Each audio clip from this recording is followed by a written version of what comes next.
Namo Vishnupadaya Krishnaprasthaya Bhutale Srimate Sridharadeva Goswami Nitinamane Om Jnanatimirandasya Gyananjana Shalakaya Chakshun Militam Yena Tasmai Shri Gurave Namaha.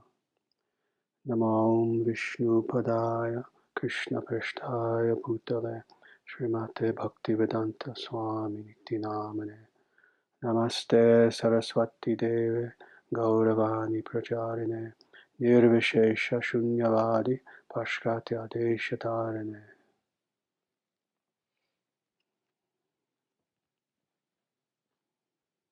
Very good. Wonderful. Well, again, welcome back to our continuation of the Narada Bhakti Sutras class. Well, really, we're going to cover two themes today. The first of which is what Narada himself calls secondary bhakti. That is bhakti that is mixed with some sort of material motivation. Then after that, that's going to be a short theme. That's only going to cover two of the sutras. But then we're going to cover another theme today, and that is where Narada speaks about the superiority of bhakti in comparison with every other sort of path. And he also discusses epistemology a little bit in one of these verses as well, which we'll see when we get there. But let's begin. We left off last time with chapter 4 and with verse 55, so we're going to go to verse 56 now. And this is verse 56. Secondary devotional consciousness, bhakti, is of three types. These are in accordance with the three gunas of sattva, rajas, and tamas, or in accordance with the three material motivations of distress, inquisitiveness, or the desire for wealth. All right. Now, don't worry if you didn't keep up with all this, because obviously we're going to go through this. So essentially, what Narada Muni is speaking about now is how there are two forms of devotion. There is primary devotion, which is devotion in its purest form, what's called Shuddha Bhakti. Shuddha Bhakti means literally pure devotion. But then, in addition to pure devotion, that is devotion that is motivated by nothing other than pure love for the divine in reciprocal relationship with the divine. In addition to that, there's also what he calls secondary devotion. Secondary devotion is different from the first primary devotion in that it's not pure, rather it's mixed with some material motivation or another. Very simple. That's the distinction between primary and secondary types of devotion or bhakti. Then he gives the three different kinds of secondary devotion. So let's go through this a little bit. Again, first he talks about the three gunas, and these three different kinds of secondary or somewhat materialist sort of forms of devotion are mixed with the gunas. So first, there is an individual who engages in devotion but is motivated by suffering, motivated by distress, etc. While this is not the purest form of devotion, of the various kinds of mixed devotion or secondary devotion, it's considered the best. Thus, it is correlated with sattva. It's sattvic devotion. Sattvic. Again, still somewhat material, because even when it comes to the gunas, and we remember the gunas are sattva, or goodness, rajas, or passion, and tamas, or ignorance, keep in mind that all of these are material. Every single one of these. Even sattva is somewhat material. This is why pure devotion is not even called sattvic devotion. It's called Shuddha Bhakti, not Sattva Bhakti, but Shuddha Bhakti, pure devotion. Pure in the sense that indeed it transcends all material motivation. So let's go through the three of these. Also, one other thing that I should mention that's very important. These three categories are actually found in the Bhagavad Gita. In chapter 7, verse 16, Krishna himself mentions these three different kinds of material devotion. And in fact, before we go further, I want to read you that verse, because it's interesting to see this and then what Krishna calls pure devotion. So I'm going to read this to you. This is Bhagavad Gita, chapter 7, verse 16. And Krishna speaking to Arjuna. O best among the Bharatas, Arjuna, 4 kinds of pious persons render devotional service unto me: the distressed, the desirer of wealth, the inquisitive. Now, pause there for a moment. See, these are the exact same 3 people who Narada mentioned. All right? But then Krishna mentions a 4th. And he who is searching for knowledge of the Absolute. And this isn't the Bhagavad Gita class, so I won't go too deeply into explaining this verse, but suffice it to say, for the next 2 verses after this, Krishna explains that the last person, the 4th person, who is purely searching for knowledge of the Absolute, that's the highest. That is the highest. So again, we still have these 3 different mixed forms of devotion. An individual who is in distress and wants to alleviate that distress, that's sattvic devotion. All right? A person who is desiring wealth, that is rajasic devotion. And then finally, a person who's simply curious or inquisitive, but not in a philosophical sense. All right? And that's considered to be tamasic. Now, let's go back to Narada. So I want to talk about the 3 of these a little bit and why people have these sorts of motivations. This is a realm of suffering. This is a realm of suffering. This material world is a world in which, no matter what we do, we will experience distress. That is why we are here, to experience the duality of this world. And individuals who are wise, individuals who know what is the nature of this world and our place within this world, understand that to experience distress is very natural. Thus, Krishna says, also in the Bhagavad Gita, that happiness and distress come of their own accord, just like the winter and summer seasons. Again, there's no avoiding distress. The question is, experiencing distress, sometimes mixed with happiness, what are we to do with this distress? Well, most people, of course, don't know what to do. And it's tragic. It's terrible. Where people will experience all sorts of pain, everything from overt physical pain, illnesses, etc., to depression, to psychological pain, meaninglessness, just so many ways in which we feel distress, loss of something or someone we love, etc. And this is, again, the question. What, having experienced such distress, is an individual to do? Well, of course, we know there are as many different routes for trying to alleviate distress as there are forms of distress. So some people will try medications, some people will simply deny that they're experiencing distress and just kind of repress it as much as possible. People will lash out in anger. Some people will go so far as to try to commit suicide, etc. Some people will turn to philosophy. Some people will turn to culture and art and beauty and try somehow to distract themselves from the distress that they're experiencing. Well, of course, we as spiritual individuals, we understand that the best way to relieve distress is to go to the root of that distress. And what is that root? See, distress does not come primarily from the external factor that we think is causing the distress. Oh, such and such person hurt me, insulted me, etc. No, that's not the cause of our distress. The cause of our distress is within. We allowed that person to hurt us. We accepted the distress. Thus, what does the yogi do? The yogi still experiences distress and happiness, this duality, but they transcend it. See, the yogi gets ill. The yogi is insulted. The yogi has all sorts of negative, bad things happen to them. The yogi can still become a victim, like anyone else.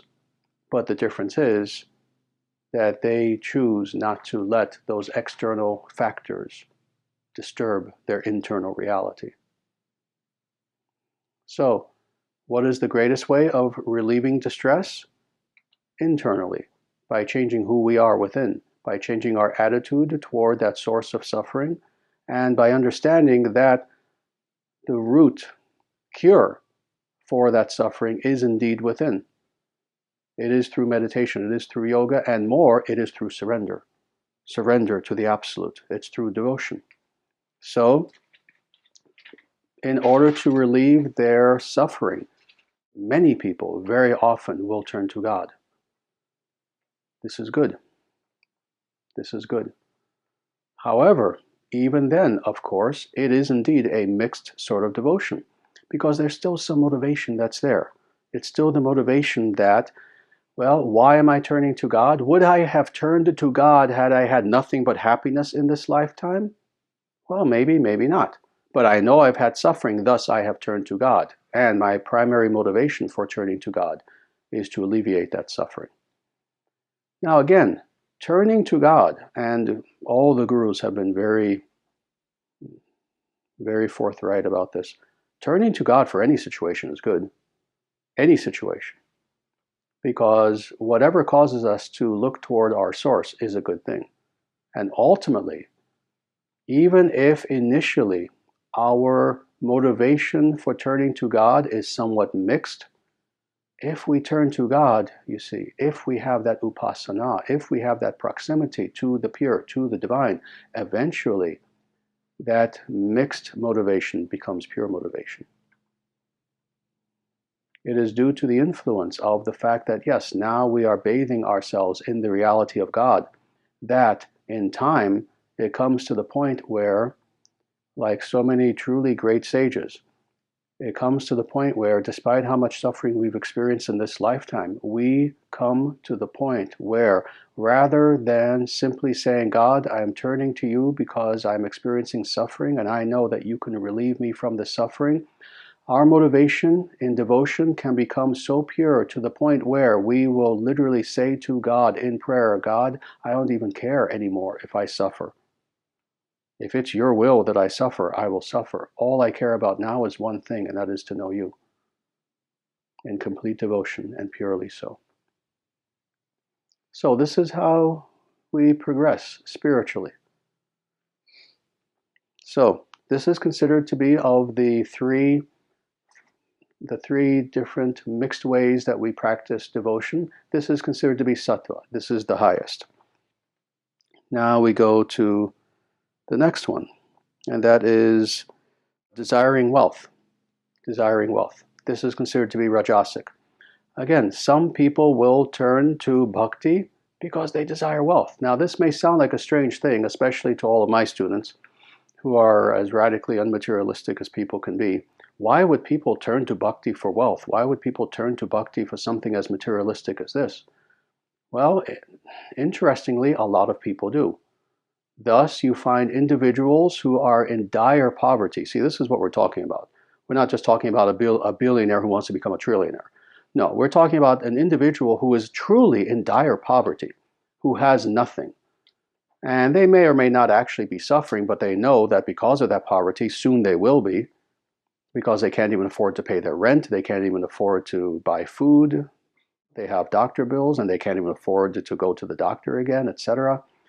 Well, what do such people do? Very often they'll turn to God. They'll turn to God. And what will they ask for? What is their immediate need? Wealth. Please, God, please help me from this situation. I'm to the point now where I've run out of money and I'm going to begin not even being able to eat. I'm going to just have to stop eating.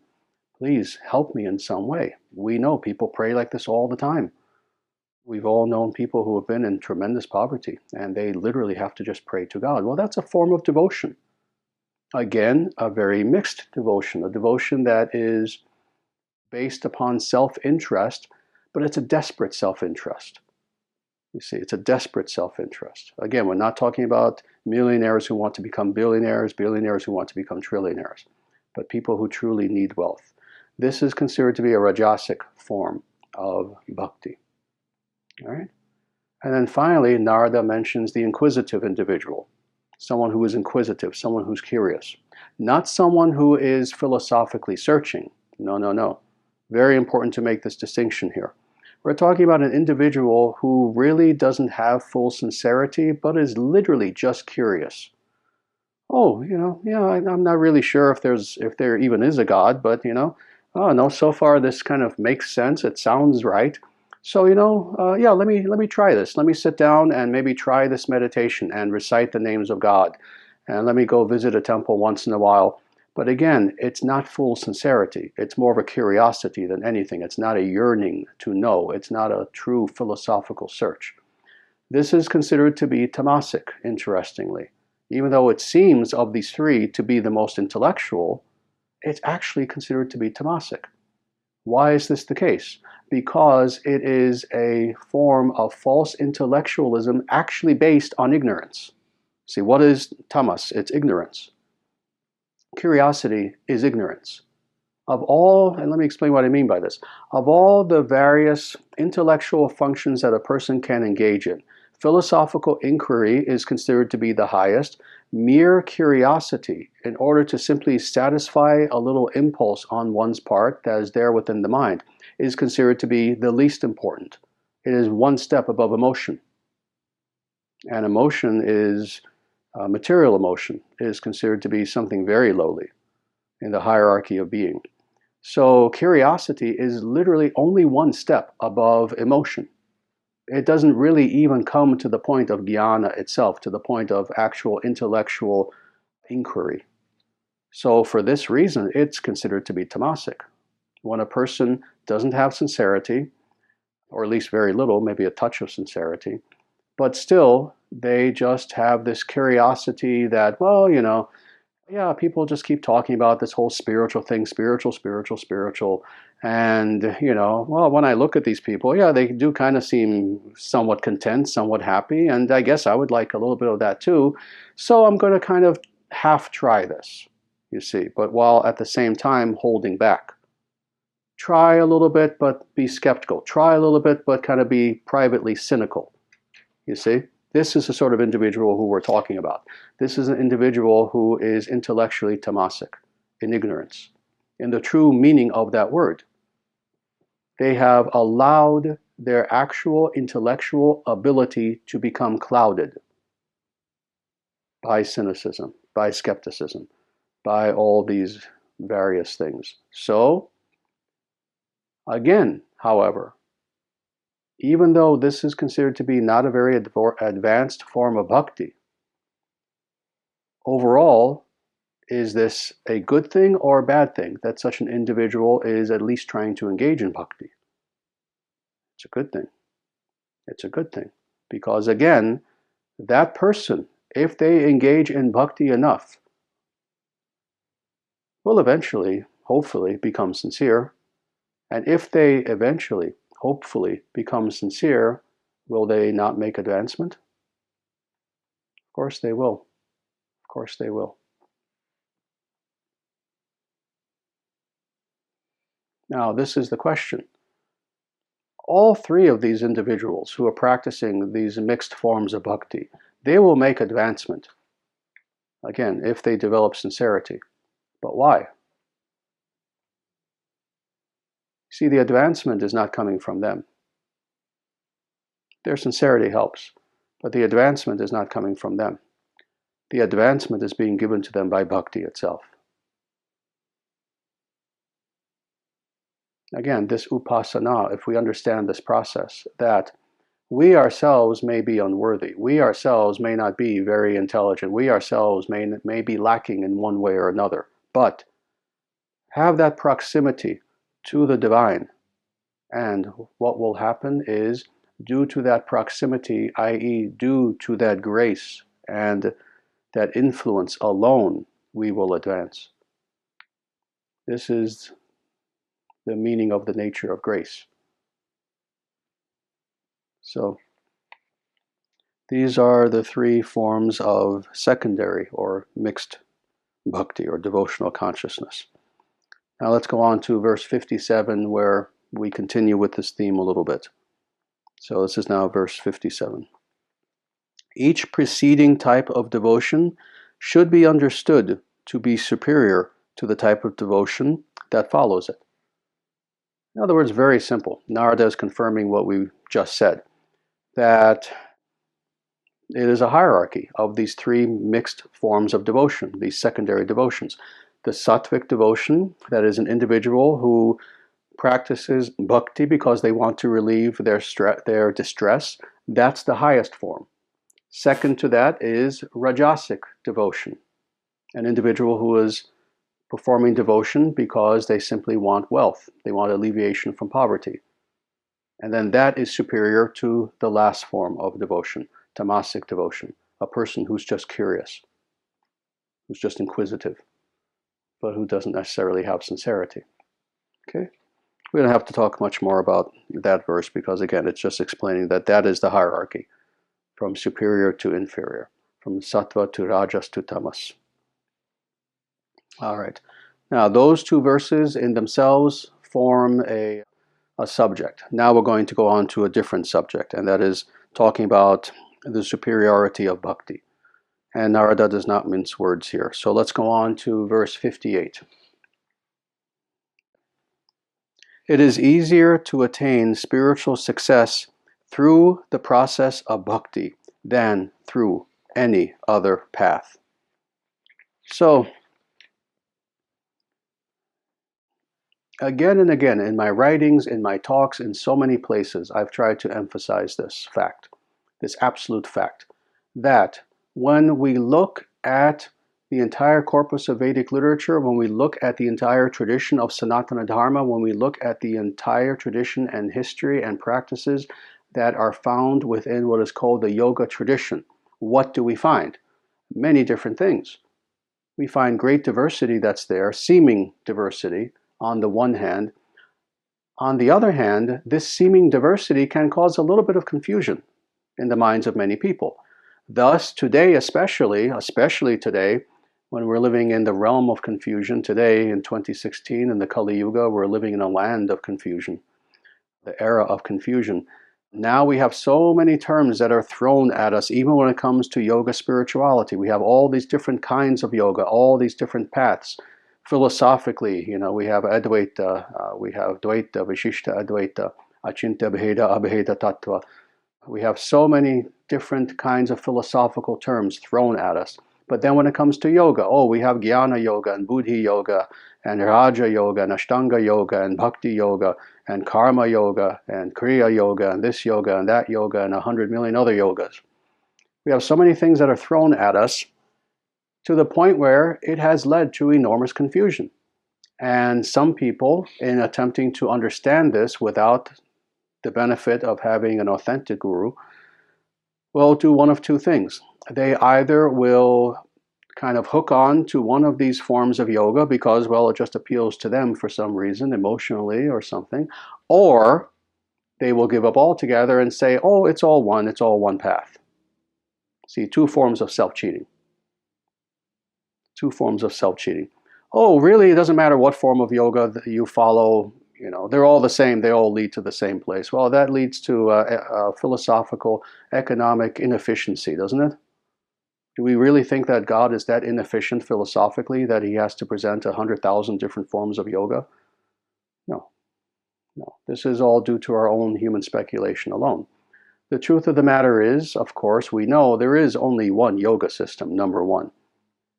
Number two, that one yoga system is found in the scriptures. Anything not found in the scriptures must, of necessity, be thrown out. Thus, any modern form of yoga, Bikram yoga, Bikram yoga, adding someone's name in the front of yoga and saying, yes, I just invented a new yoga 10 years ago, and you should practice this. That's the number one thing, is of course we throw out all so-called modern yogas. If it's not found in the scriptures, it's not yoga, period. Period. Period. So that's number one. It must be scripturally based. Number two, we have to have the understanding that when, even in the scriptures, many different forms of yoga are spoken of by different names, they're all pointing to the same one yoga, just various aspects of it. And number three, finally, we have to understand that even then, of all the various forms of authentic yoga, all of which really point to one yoga system, it is always bhakti that is primary. Always, always, always. Bhakti correctly understood. Those few little words right there actually contain an ocean of meaning behind them. Because, of course, even bhakti is understood by so few people today. When we say bhakti today, what comes to mind in the minds of most people in the so-called yoga community, especially in America, is, what is bhakti yoga? It's sitting around and doing kirtan and being very emotional and nothing else. That, of course, is not bhakti. That's one little aspect of bhakti.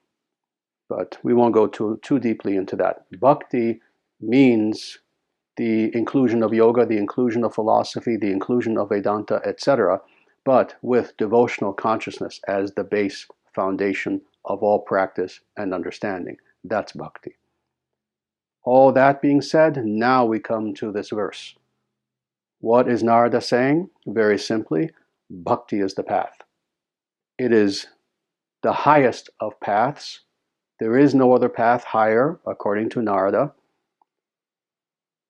It is the sole path to know God fully, to know the highest in the purest and most unadulterated way imaginable. Again, there is purity and then there is mixture. There is both purity and mixture.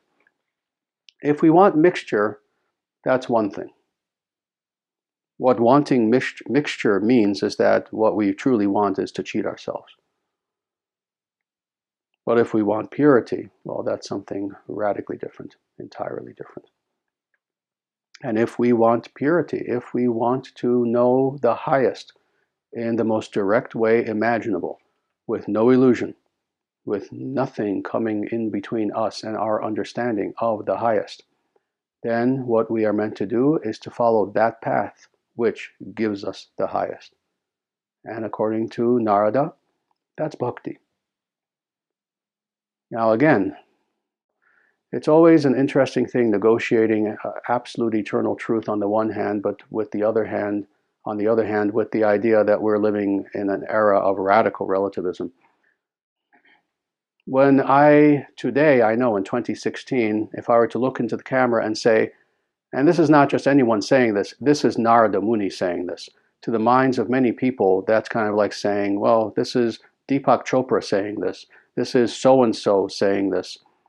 And in their minds, what will probably register in their mind is, okay, well, Narada Muni, well, that's his opinion. All right.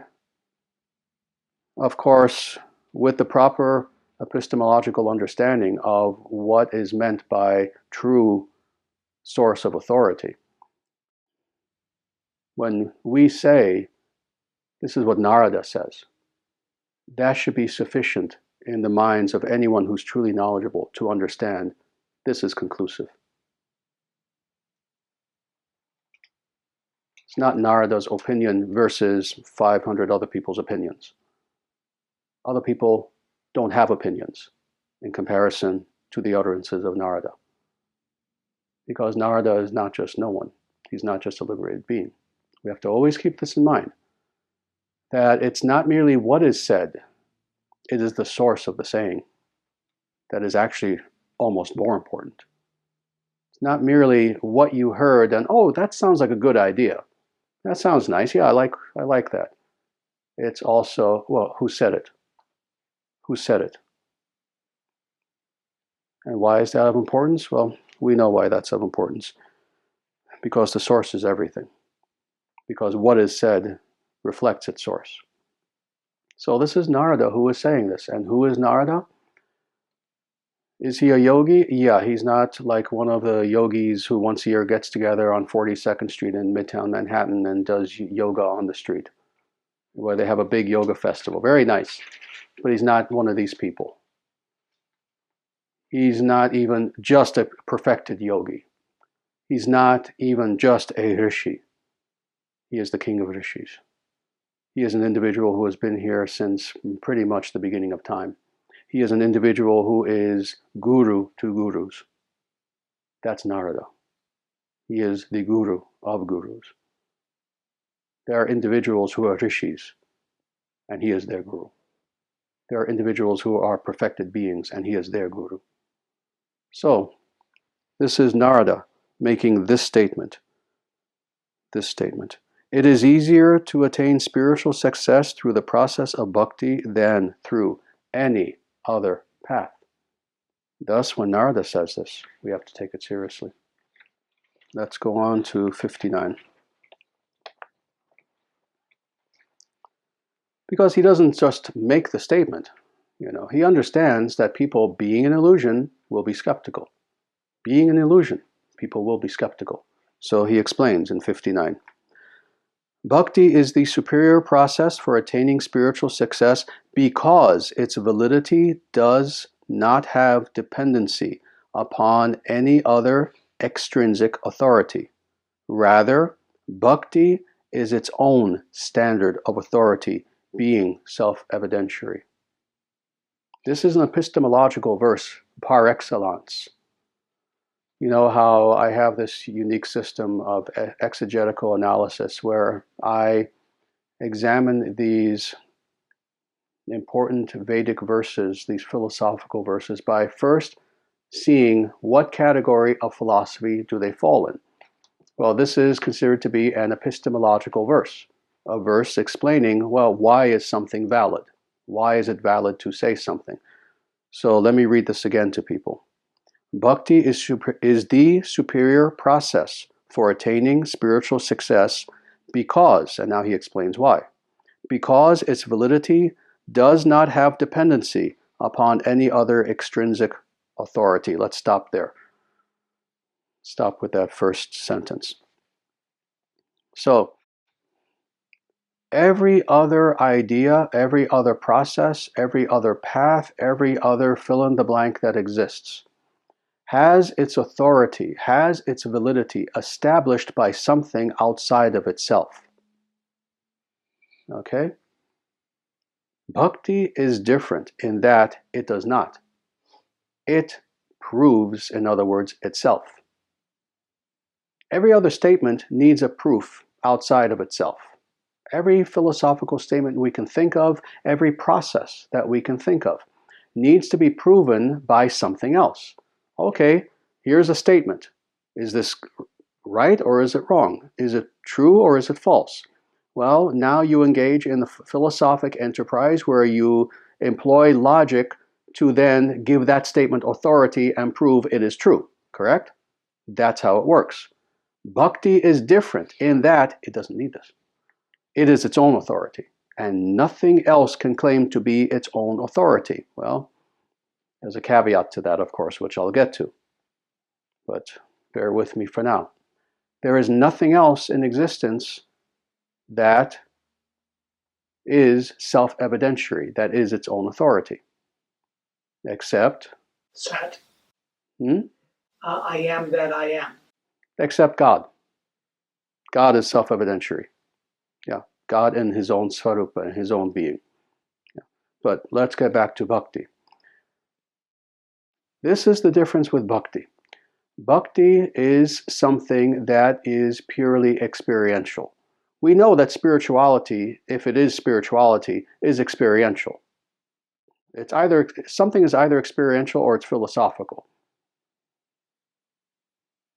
Spirituality is something that is both, but more than merely philosophical, it's something that we experience. Well, bhakti is even more so the case, something that is purely experiential. Bhakti is something in its full and pure and unadulterated form is impossible for us to understand fully unless we experience it. And once we experience it, nothing more powerfully proves its own existence and its own efficacy more than bhakti does. So when we are speaking about the realm of faith, in the healthy sense of faith, faith meaning not necessarily having the ability to logically come to a specific conclusion, but at the same time knowing that that conclusion is valid because there is nothing else in our experience that is more real than that conclusion. This is the nature of bhakti, if people are following what I'm saying. When it comes to the deeper aspects of bhakti, it comes to a point, in other words, where we leave philosophy behind. It comes to a point, in fact, where we leave all of the pramanas behind. All the pramanas, meaning empiricism, meaning intellectualism, meaning even mere experience mixed with other things. But rather, in pure bhakti, we come to a realm of pure and radical experience alone, the likes of which are so deep and so profound that to even attempt to fully verbally explain what is the nature of bhakti is an impossibility. And yet, that experience is indeed so profound to the point where we know that it is true. And know in the deepest essence of our being. Just like we know that we exist, can some of us really prove that we exist? Maybe some people can try. Can we philosophically try to explain what does it mean to have the experience that I know I exist? That's not possible to do verbally. But yet we know with such profound reality that I exist to the point where it's purely experiential. Bhakti, even more so, is purely experiential and thus self-evidentiary. It proves itself. Nothing else does. Bhakti proves itself. No other process does. And more, what is that itself? What is that thing itself? It's the highest of all. So what it is proving in a self-evidentiary manner is pure transcendence. Something so radically distinct from materiality to the point where to try to explain that within materiality is an impossibility. Are we following? So this is the profundity of bhakti. All right. I think that pretty much explains that verse. Let's go on to verse 60. Bhakti is also the superior process for attaining spiritual success because, and now Narada is giving more evidence for why he could say that, indeed bhakti is the supreme path, period. So, bhakti is also the superior process for attaining spiritual success because it is of the nature of peace and supreme bliss. Paramananda, Paramananda, Paramananda. So in other words, again, we are now still dealing with the realm of experience. All right? Please keep this in mind, if this makes sense. We're dealing with the realm of experience. Within that experience of bhakti, what do you experience? You experience profound peace. Peace, not merely, as I always say, not merely peace as the absence of distress, but peace in and of itself, in its own svarupa, in its own form. Peace as a living thing, peace as a positive, not simply the negation of unpeace, but peace itself, spiritual peace, but more. Paramananda, supreme bliss. So again, what we're talking about here is a realm of pure experience, where we are experiencing bhakti in such a manner that peace itself becomes alive within us. And we are experiencing not just bliss. To experience bliss is one thing, ananda. But isn't it interesting how Narada here in the Sanskrit doesn't even say ananda. He wants to emphasize this, just like it seems like I'm emphasizing it. Well, I'm emphasizing it because Narada is emphasizing it. I'm just following Narada. He himself does not just say bliss, supreme bliss. Not just ananda, parama ananda, parama ananda. Thus, when we experience this bliss that is beyond bliss, okay? Envision this. Again, there is ananda and then there's paramananda. There is bliss, but then there is supreme bliss. When we experience a bliss that is beyond even bliss, what is that code for? You've heard me say this. A bliss, and you've heard Narada say this previously. We went through at least one verse where he says this. A bliss that is not only unending, but ever increasing. Okay, does that sound familiar? Do you remember this? When we are now experiencing this, now we understand bhakti, and now we understand that bhakti is self-evidentiary as the spiritual path par excellence. All right? So there is no competition. It's not, oh yes, oh I guess you like bhakti yoga. Well, I like this yoga. No, it's there is bhakti, and then there is everything else, which is nothing. It's literally that stark. Bhakti is the path for knowing what? The highest. If we want to truly know the highest, what we need is bhakti. If we want to know something mixed, then we will practice something mixed. Very good. So very powerful. Narada. Narada is a philosopher par excellence. You know, it's interesting. I've said this before, how unfortunately, especially in modern times, and for me modern times means the last roughly 400, 500 years, people know very little about Narada. Even people who know Vedic things very well know very little about Narada, actually. And often, as they misassociate bhakti itself, they will misassociate Narada as someone who kind of traverses the universe doing kirtan 24 hours a day, and as a very emotional person, etc. That's not Narada. That's one aspect, certainly, of Narada. Like you can look at me, you can say, well, Acharyaji, oh yes, well, he does kirtan once in a while, so that must be primarily who he is. He's a person who just does kirtan. He travels the world doing kirtan. That's one aspect of what I do. It's certainly not the primary aspect, however. In the same way with Narada, oh, he does kirtan too, but primarily he's a philosopher. People lose sight of this. This is why, of course, you have the Narada Bhakti Sutras, but you have many books that were written by Narada himself directly. But you also have many philosophical conversations that take place between Narada and Vyasa, Narada and various kings and queens and all sorts of different individuals, sages, rishis of various kinds. And in these conversations, they are Upanishadic in their depth.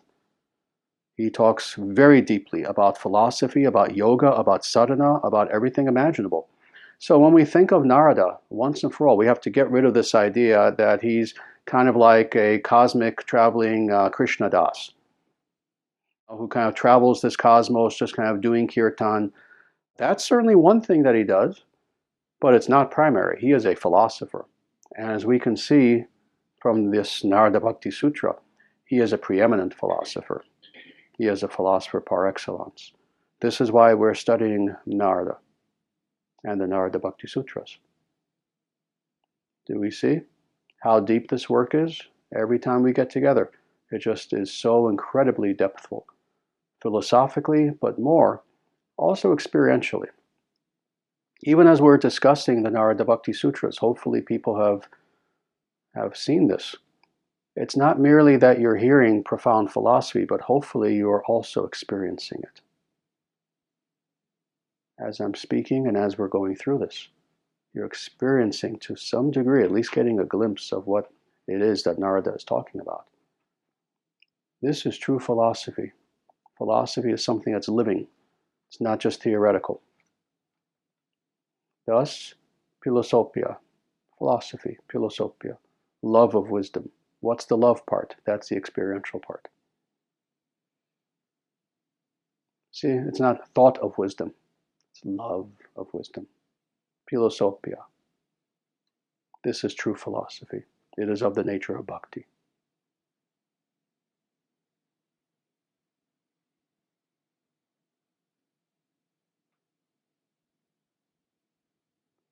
Good.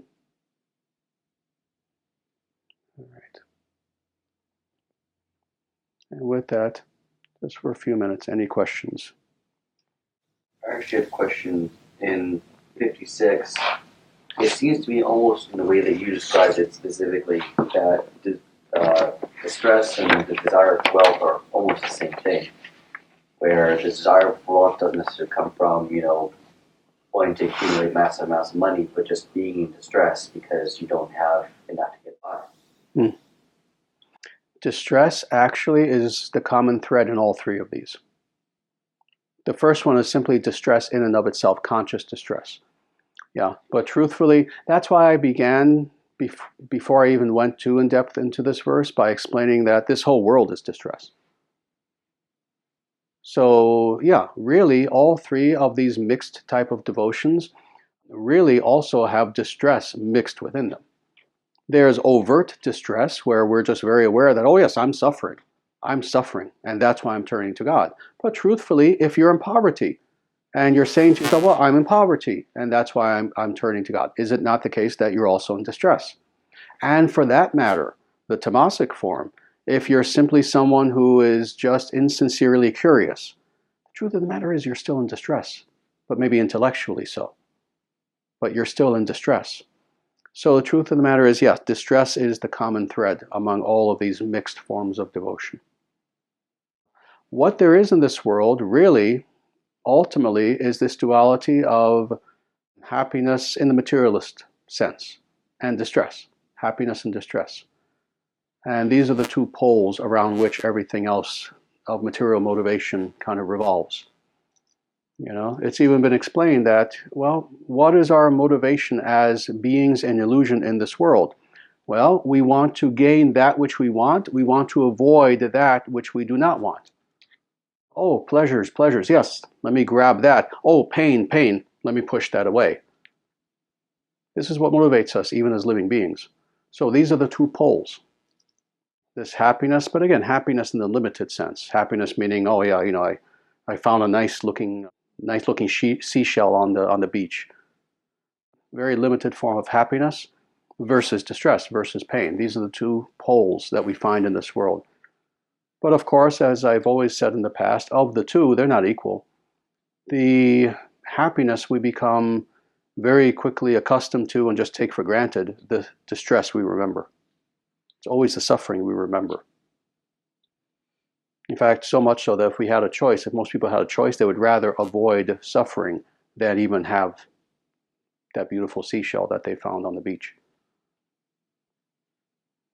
Yeah, but this is why I always emphasize this, the very opposite of what intellectually lethargic New Age people say. That, oh yes, this whole world is one of joy and happiness and peace, love and understanding and etc., etc. Well, when you say that, you're going against the teachings of every true, authentic, legitimate, and great yogi and spiritual teacher that preceded you for millions of years. New Age people like to have little Buddhas on their bookshelf, nice little statues of the Buddha sitting there and meditating. Well, what did the Buddha said? What was the Buddha's primary teaching? This is a realm of suffering. That was the first thing that came out of his mouth when he began teaching, when he sat at Deer Park and began doing his first sermon. This is a world of suffering. And of course, he didn't leave it there. None of the sages do. You then go on to explain, well, what is the nature of that suffering? Why are you suffering? What is the way out of that suffering? However, number one, we need to be honest with ourselves and not say, oh yes, we're living in a world of love, light, and laughter. No. Then you're lying to yourself. Because trust me, you may say that verbally, but you're not living as if that's the case. Otherwise, you wouldn't be taking antidepressants. No. It is a world of suffering. Be honest. If you're going to claim to be a spiritual person and you can't even be honest, you're not a spiritual person. Be honest. It is a world of suffering. I have suffered. We are suffering. We wish to alleviate that suffering. Be honest. Be honest if you're going to claim to be spiritual. And New Age people are not honest. So, does that answer your question? Yes. And I was wondering why these three types of suffering cover the full gamut. And maybe it's because, or you could explain it this way, that the three poles of existence are Sat, Chit, and Ananda, and distress corresponds to a lack of Ananda. The search for wealth corresponds to a lack of Sat, existence, isness. And of course, Chit is the intellectual curiosity, the lack of knowledge. So could that be an explanation of why these three forms of suffering are pretty comprehensive and cover the whole map? That is an excellent analysis. Yeah, that is an excellent analysis, actually. There is definitely a reason why these three are highlighted. And certainly these are not the only forms of suffering. These are not the only forms of motivation, etc. But yes, they are the three poles, you could say. They are the three most important ones. And yes, I would not disagree with what you just said. Yeah, that's actually excellent. Because this is also our primary constitutional nature, Satchit Ananda. It's the constitutional nature, or let's say it's three of the attributes of Brahman, of God, but also of us as Atman as well, of consciousness itself. Consciousness has Satchit and Ananda. Yeah. Yes, you have a follow-up? Yes, I have another totally different question. Hmm. I've heard that when you become enlightened, when you find the absolute, when you find the highest, then your body can only survive for a few days. Mm, Be Of course, there are different degrees of finding God, so it's not an absolute statement. But if you really discover God, you wake up completely in God, then according to what you said, unending, ever increasing bliss, it seems that all your resources, your internal resources, would be turned away from the material world. And so maybe it's reasonable that your body can't hang on anymore because your energies are not going to supporting the body. mm. I won't ask you what your source of that is so as to not embarrass anyone. But let me just say this. There's very partial truth in what you said, but not entirely. And let me just explain this very overtly. When a person awakens internally, it does indeed get to the point where their external features begin to become worn down and burnt up. It's true. On the one hand. On the other hand, there is no exact time frame in which you can say, oh, once a person reaches enlightenment, they have to leave their body within a few days or even a few years or a few whatever. No, there's nothing like that. And if anything, interestingly, what does encourage that process of their body and nervous structure starting to break down and burn up, the cause of that is not so much the spiritual, it's the intermediary, it's the psychic. You know how there are the three bodies? There's the Sthula Sharira, there's the physical body, there's the Sushma Sharira, there's the astral body, the subtle body, the psychic body, and then ultimately there is Atman. It's that second thing. It's when the person begins, or when the person awakens psychically, let's say, that sometimes that can tax the physical body to the point where it's sometimes overwhelming. But even then, there is no cut and dry schedule for when that person then needs to leave the body. On the contrary, if they, depending on the circumstance, they can actually have a longer life. It completely varies. Thus, you have again Ramanuja, who was as awake as a person could be in every way, psychically and spiritually. He lived to be 120. That's the record. He didn't live that long ago. It's about 1,000 years ago. He lived to be 120 years old. That's documented. And he was a perfected yogi, a perfected Vedantist, a perfected Bhakta. He was a liberated being, but he lived to be 120. So there are many factors that come into play, so that's why you can't put a numerical, actual date on when the person will leave the body. Like I said, depending on the person and the circumstance, they may live longer than the typical person, and many do.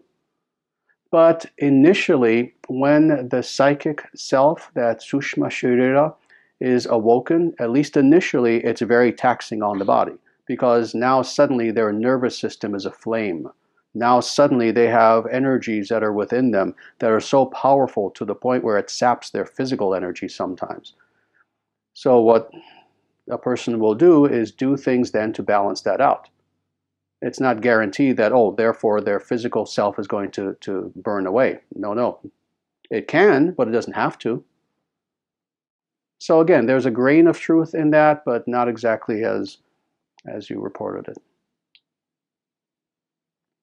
Yeah. It's not that when the person becomes enlightened, okay, now the countdown begins, when they're going to leave their body. And 9 days, 7 hours, 22 seconds, and a moment. Yeah, that's not true. All right, maybe one more question if anyone has anything. I was thinking, how would any sage teach if that was the case? Yeah. Die. Yeah, exactly. Yeah, it would reduce the value for us, the epistemological value of being in the presence of a sage, if we know that we're looking at someone who, as a result of their enlightenment, is dying before us. And, talk a little quicker, please, Guruji, a little quicker, before you have to leave. No, that would not be the case. So again, no, it's not a guarantee that when a person becomes enlightened, that their life is even shortened. In fact, on the contrary, often their life is prolonged.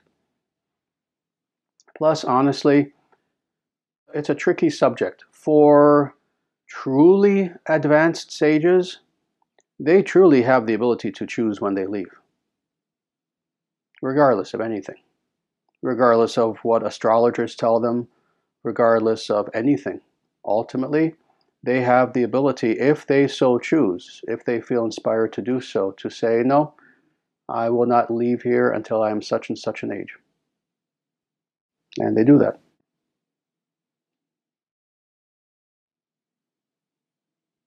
Good.